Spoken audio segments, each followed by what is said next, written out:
നമ്മളെല്ലാവരും മോട്ടിവേഷൻ്റെ ആൾക്കാരാണ്. പ്രത്യേകിച്ച് ബിസിനസ് ചെയ്യുന്ന ആൾക്കാർക്കൊക്കെ, അല്ലെങ്കിൽ ഇന്നത്തെ കാലത്ത് രാവിലെ എനിക്കത് ഒന്ന് കൈവന്നിക്കും. രാവിലെ ഒരു 6 മണിക്ക് മോട്ടിവേഷൻ വീഡിയോ കാണുന്ന ആൾക്കാർക്ക് കൈവന്നിക്കും. രാവിലെ ഉണർന്നു കഴിഞ്ഞ് കഴിഞ്ഞാൽ മോട്ടിവേഷൻ വീഡിയോ കാണുന്ന പേടിക്കേണ്ട, ഞാനൊക്കെ കാണുന്നുണ്ട്. ഒന്ന് കൈവന്നിക്കുക, ആത്മാർത്ഥമായിട്ട് കൈവന്നിക്കുക. ഓൾമോസ്റ്റ് 90% അല്ലേ, 90%. അപ്പൊ നമുക്ക് ഈ മോട്ടിവേഷൻ എന്ന് പറയുന്നത് നമുക്ക് ആവശ്യമുള്ള കാര്യം.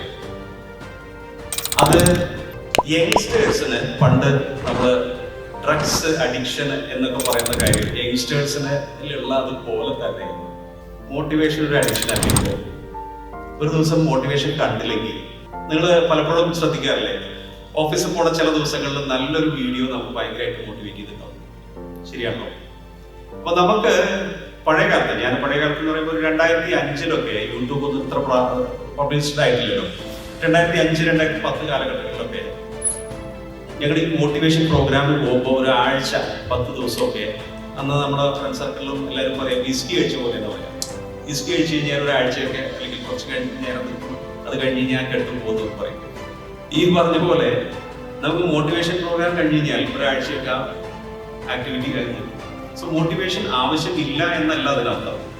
നമുക്കൊരു വളരെ ആക്റ്റീവായിട്ട് ചെയ്യേണ്ട ഒരു പ്രവൃത്തിക്ക് നമ്മുടെ സറൗണ്ടിങ്സിൽ നിന്ന ആൾക്കാർക്ക് അവരൊരു മോട്ടിവേഷൻ തന്നു കഴിഞ്ഞാൽ നമുക്കത് ചെയ്യാൻ പറ്റണം. അത് പറ്റുന്നുണ്ട്, ശരിയാണ്. പക്ഷെ യഥാർത്ഥത്തിൽ നമുക്ക് മോട്ടിവേഷൻ ആണോ?